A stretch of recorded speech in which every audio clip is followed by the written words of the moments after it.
पुरुनि भेरगाव आंचलिक कमिटी आबसुनि नेतृत्व people's national committee for Boroland Bhergaon आंचलिक कमिटीनि नेतृत्व जी पुरुनि भेरगाव मोनसे सुबुंगमा खुंनाय जादों बेहाय बे खुंफुंथायनि गेजेरजों रायजो राजानो बेखौनो मिथिहोनो लुबैयो जे बर'फ्रा जाति हिसाबै थांनानै थानांगोन आरो जाति हिसाबै थांनानै थानो थाखायनो गावनि राव हारिमु थुनलाइनि रैखाथि लोगोसे हा हुनि रैखाथि आरो राजखान्थिनि रैखाथि मोननो थाखाय जि संग्राम खालामबाय थादों थांनाय 50 बोसोर बे 50 बोसोर संग्रामनि बिनिमयाव दिनै भारत सरकारा बर'फोरजों सावरायलायनानै दुलाराय बर' फरायसा आफाद NDFA progressive people's national committee for Boroland movement आरो इउपिपिएल बे मोनब्रै संगठनजों सावरायनायनि गेजेरजों भारत सरकारा बावैसो बुंबाय थादों जे बर'नि जेंनाखौ बोस्रांनाय जासिगोन आरो बे जोंनि थाखाय मोजांनि बाथ्रा खारन थांनाय समफ्राव भारत सरकारनि दैदेनगिरिनि गोसोआ बर'फोरनि जेंनाखौ बोस्रांनांसिगौ होननानै सानखाङाखैमोन किन्तु आथिखालाव नरेन्द्र मोदीनि नेतृत्वनि जितु नैथि सरकार बे सरकार सोलिबाय थानाय समाव भारत सरकारनिफ्राय बर'नि जेंनाखौ बोस्रांनांगौ होननानै साननाय बे सानस्रिया फैदों आरो बे जोंनि थाखाय मोजां बाथ्रा आरो जों बेनिखायनो आसा खालामदों जे जिहेतु नागाफोरनि एनएसएनि जि सावरायनाय बे प्राय जोबनायनि लामायाव फैबाय आरो बावैसो एनडिएफबि आल्फा आरो अन्यान्य हाथियार लानानै सावरायनाय संगठनफोरजों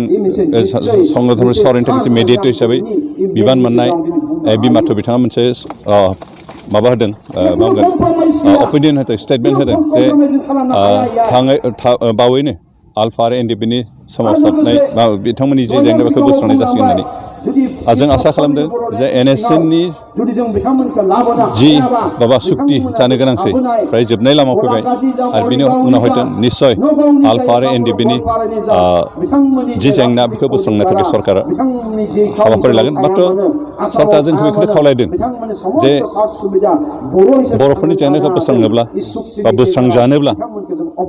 एबा सरकारनिफ्राय बर'फ्रा बयनिख्रुइबो साबसिन मोनसे बेबस्थाजों सल्युसन लाबोनोब्ला जों बर'फ्रा गासैबो खौसे जानांगौ आरो दिनै जों बेनिखायनो दुलाराय बर' रायजो राजा बर'नि संगठनखौ बेखौसो खावलायदों जे जिहेतु भारत सरकारा बर'नि जेंनाखौ बोस्रांनो होननानै मोनसे थि खालामबाय आरो बे थि जानाय समाव जों बर'फ्रा गासैबो खौसे जानांगौ आरो जों खौसेयै नांबासो खौसेयै नाजायोबासो खौसे सरकारखौ नारसिनोबासो जों जेसेबां हागौ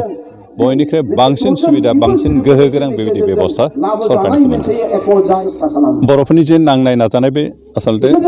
इन्डियान कन्स्टिटिउसन आर्टिकल 2(3) नि बेबस्था मथे जोंनो स्टेट नांगौ होननानै सोमावसारदोंमोन आरो बे सोमावसारनायनि मुङावनो जिहेतु मोननै सुक्ति जाबाय बे मोननै सुक्तियाव खिन्थु स्टेटआ जायाखिसै 1993 मायथाइनि जे सुक्ति बेयाव बिएससि जाबाय स्टेट एक्टनि जुगिदि 2003 मायथाइनि गेजेराव जि सुक्ति जाबाय बेयो 6 शिड्युल इन्डियान कन्स्टिटिउसन 6 शिड्युल बेबस्थानि गेजेरजों मोनसे सुक्ति जाबाय बे मोननैबो सुक्तिनि गेजेरजों बर'फ्रा सेपारेट स्टेटखौ मोनाखै एबार भारत सरकारा जि सुक्ति खालामनो नागिरदों बेखौ दासिमहालागै स्पष्टयै सरकारा क्लियारलि बुङाखै जे मा धरननि बेबस्था दिनै बिथांमोना होनो नागिरदों किन्तु जों जि मोनबा संगठना दिनै भारत सरकारजों सावरायबाय थादों बे सावरायबाय थानाय संगठनफ्रा दासिमहालागै जोंनि स्टेन्डनिफ्राय दोरोदाखै जे जों बुंबाय थादों भारत संबिजिरनि आर्टिकल 2(3) नि बेबस्था मथे बर'फोरनो आलादा रायजो होनांगौ जों बेखौनो दाबि खालामबाय थादों आरो जों बेखौनो हमथाबबाय थागोन।